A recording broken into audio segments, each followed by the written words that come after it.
आज के इस प्रैक्टिस सेट में हम रीजनिंग के 10 इंपॉर्टेंट क्वेश्चंस हल करेंगे। अगर आप किसी भी गवर्नमेंट एग्जाम की तैयारी कर रहे हो, सभी के लिए ये प्रैक्टिस सेट काफ़ी ज़्यादा इंपॉर्टेंट है। तो चलिए पहला क्वेश्चन हल करते हैं। पहला क्वेश्चन है हमारा, संबंधित संख्या ज्ञात करें। तो जो संबंध 8 का 10 के साथ है, वही संबंध हमें 9 का दूसरी संख्या के साथ बनाना है। यहाँ पर हम देखेंगे कि 8 से ये 10 हम कैसे बना सकते हैं। तो हम क्या करते हैं, 8 का घन करते हैं। 8 का घन होता है हमारे पास 512। अब हम 512 के तीनों अंकों की आपस में गुणा करा देते हैं। 5 की गुणा कराते हैं 1 से, 1 की कराते हैं 2 से, तो ये हो जाएगा 10। 5 दूनी 10। अब हम यही काम 9 के साथ करते हैं। 9 का भी हम घन कर लेते हैं। 9 का घन होता है 729। 729 के तीनों अंकों की आपस में गुणा कराते हैं। 7 दूनी 14, 14 9 हो जाएंगे 126। ऑप्शंस में देखते हैं कहाँ है, तो देखिए सी ऑप्शन में है। सी ऑप्शन हो जाएगा इसका ठीक आंसर। चलिए दूसरा क्वेश्चन देख लेते हैं। दूसरा क्वेश्चन है हमारा, सही वैन आरेख का चयन करें। यहाँ पर हमें संचार, टेलीफोन और पत्र के लिए एक वैन आरेख बनाना है। तो सबसे पहले हम संचार के लिए बना लेते हैं। तो ये हो गया हमारा संचार के लिए। अब देखिए टेलीफोन और पत्र दोनों ही क्या हैं, संचार के एक माध्यम है। इसका मतलब क्या है, टेलीफोन और पत्र दोनों का ही आरेख संचार के अंदर आ जाएगा। तो देखिए ये हो गया हमारा टेलीफोन के लिए और यहीं पर आ जाएगा हमारा पत्र के लिए।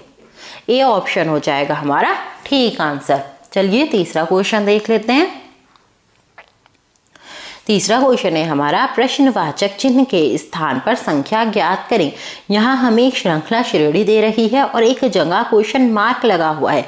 हमें इसकी जगह संख्या को ढूंढना है। तो सबसे पहले हम देखते हैं 2 से ये 3 कैसे लिखा गया।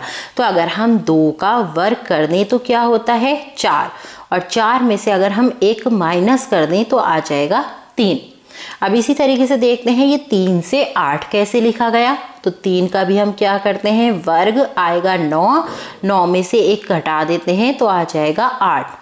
अब 8 से हम देखते हैं 63 कैसे बना। तो 8 का भी हम वर्ग करते हैं, आएगा 64, और 1 माइनस कर देते हैं तो हमारे पास आ जाएगा 63। अब हमें 63 से इस संख्या को बनाना है। तो हम क्या करेंगे, 63 का भी वर्ग करेंगे।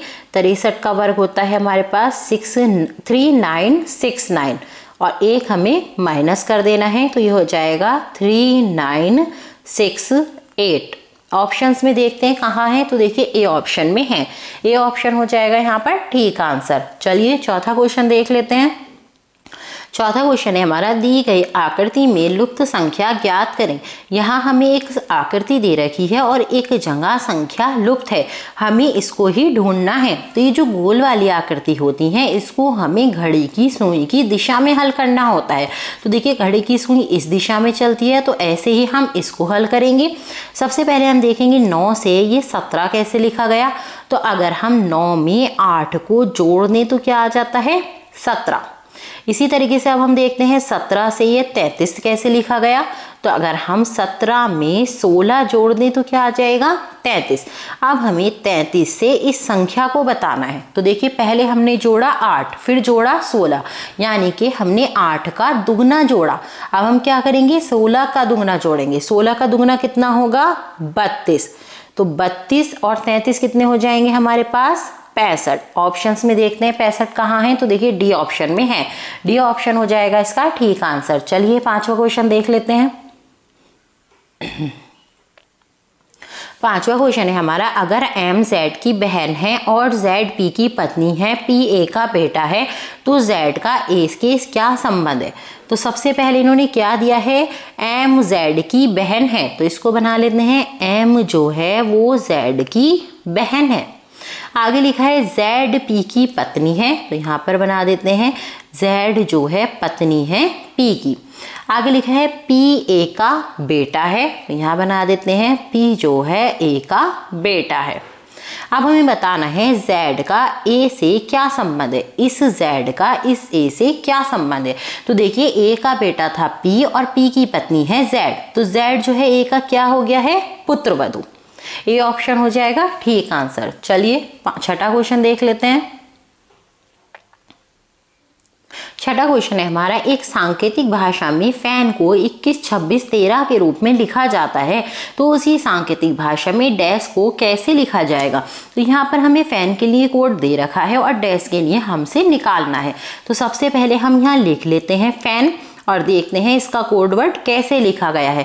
तो अगर हम ABCD में देखें, जो F है वो आता है हमारा 6 नंबर पर, लेकिन इसके कोड वर्ड में तो 21 दे रखा है। इसका मतलब क्या है, इन्होंने इसका विपरीत लिखा है। F का विपरीत क्या होता है, U, और U आता है हमारा 21 नंबर पर। इसी तरीके से A का विपरीत क्या होता है, Z, और Z आता है 26 नंबर पर। N का विपरीत क्या होता है, M, और M आता है हमारा 13 नंबर पर। अब इसी तरीके से हम डैश के साथ करते हैं, DEAS। सबसे पहले हमें सबके विपरीत लिखने हैं। D का विपरीत W, E का विपरीत V, A का विपरीत Z, S का विपरीत H। अब हमें इनको नंबर के रूप में लिख लेना है। W ABCD में कितने नंबर पर आता है, 23, और V आता है हमारा 22 नंबर पर, Z आता है 26 नंबर पर, H आता है 8 नंबर पर। ऑप्शंस में देखते हैं ऐसा नंबर कहाँ है, तो देखिए B ऑप्शन में है। B ऑप्शन हो जाएगा यहाँ पर ठीक आंसर। चलिए 7वां क्वेश्चन देख लेते हैं। 7वें क्वेश्चन में हमें एक कथन दे रखा है। कथन है, उत्कृष्ट हेतु काम करने वाले शिक्षक ही पुरस्कार के पात्र हैं। उसके बाद हमें पूर्वधारणाएं दे रही हैं। पहली पूर्वधारणा है, सभी शिक्षक मेहनत से काम करते हैं। तो हमें देखना है क्या ये पूर्वधारणा अंतर्निहित है। अंतर्निहित का मतलब है क्या ये पूर्वधारणा सही है। तो कथन में कहीं भी मेहनत का तो जिक्र हुआ ही नहीं था। कथन था, उत्कृष्ट हेतु काम करने वाले शिक्षक ही पुरस्कार के पात्र हैं, और पूर्वधारणा में मेहनत आ गया है, तो इसलिए क्या है, पहली पूर्वधारणा ठीक नहीं है। अब सेकंड को पढ़ते हैं। सेकंड है, केवल उत्कृष्ट कार्य के लिए ही पुरस्कार मिलता है। तो सेकंड वाली पूर्वधारणा बिल्कुल ठीक है, कथन भी हमारा यही था। तो ऑप्शंस में देखते हैं, बी ऑप्शन हो जाएगा ठीक आंसर। पूर्वधारणा सेकंड ही अंतर्निहित है। चलिए 8वां क्वेश्चन देख लेते हैं। 8वां क्वेश्चन है हमारा, नीचे पासे की दो स्थितियां दर्शाई गई हैं। यदि शिखर पर 3 हो तो तल में कौन सा अंक होगा। यहाँ हमें एक पासे की दो स्थितियां दे रही हैं और हमें 3 के विपरीत अंक बताना है। तो हम क्या करेंगे, सबसे पहले कॉमन देखेंगे कि दोनों पासों में कौन सा अंक कॉमन है। कॉमन का मतलब होता है एक जैसा। तो देखिए यहाँ भी 4 है और यहाँ भी 4 है। अब हम क्या करेंगे, दोनों पासों में घड़ी की सुई की दिशा में चलेंगे। घड़ी की सुई कैसे चलती है, इस दिशा में। तो पहले वाले पासे में चल लेते हैं। 4 से चलना है तो 2 आएगा, फिर क्या आएगा 1। इसको लिख लेते हैं, पहले 4 आ रहा है, फिर 2 आ रहा है, फिर 1 आ रहा है। ऐसे ही हमें दूसरे पासे में चलना है, 4 से ही चलना है। 4 के बाद क्या आएगा 3, और 3 के बाद क्या आएगा 5। इसको भी लिख लेते हैं, 4, 3, 5। अब देखिए जो अंक जिसके सामने आया है वही उसका विपरीत है। तो देखिए 3 के सामने क्या आया है 2, तो 2 जो है क्या हो गया 3 का विपरीत।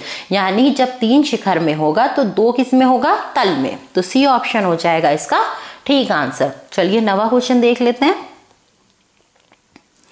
9वां क्वेश्चन है हमारा, संबंधी शब्द ज्ञात करें। तो जो संबंध पालम का दिल्ली के साथ है वही संबंध हमें दमदम का दूसरे शब्द के साथ बनाना है। तो यहाँ पर देखिए पालम क्या है, एक हवाई अड्डा है जो कि दिल्ली में है। इसी तरीके से देखिए दमदम भी एक हवाई अड्डा है, लेकिन दमदम कहाँ है, कोलकाता में। तो सी ऑप्शन हो जाएगा हमारा ठीक आंसर। पालम हवाई अड्डा दिल्ली में है और दमदम हवाई अड्डा कोलकाता में है। चलिए 10वां क्वेश्चन देख लेते हैं। 10वां क्वेश्चन है हमारा, कौन सा विकल्प नीचे दिए हुए शब्दों का सार्थक क्रम दर्शाता है। यहाँ हमें 1, 2, 3, 4, 5 करके कुछ शब्द दे रखे हैं। हमें इनको एक ऐसे क्रम में व्यवस्थित करना है जिसका कोई अर्थ निकले। तो देखिए सबसे पहले क्या आएगा, छात्र आएगा, तो 4 लिख देंगे। छात्र के बाद क्या आएंगी, पुस्तकें आएंगी, तो 2 लिख देंगे। पुस्तकों के बाद क्या आएगा, अध्ययन होगा, तो फिर 1 लिख देंगे। अध्ययन के बाद क्या होगा, परीक्षा होगी, 3 लिख देंगे। परीक्षा के बाद क्या होगा, परिणाम आएगा, तो फिर 5 लिख देंगे। तो बी ऑप्शन हो जाएगा यहाँ पर ठीक answer. 4, 2, 1, 3, 5। I hope practice side useful लगा होगा। यूजफुल लगा हो तो एक लाइक कर दें। चैनल पर नए हैं तो चैनल को सब्सक्राइब कर लें।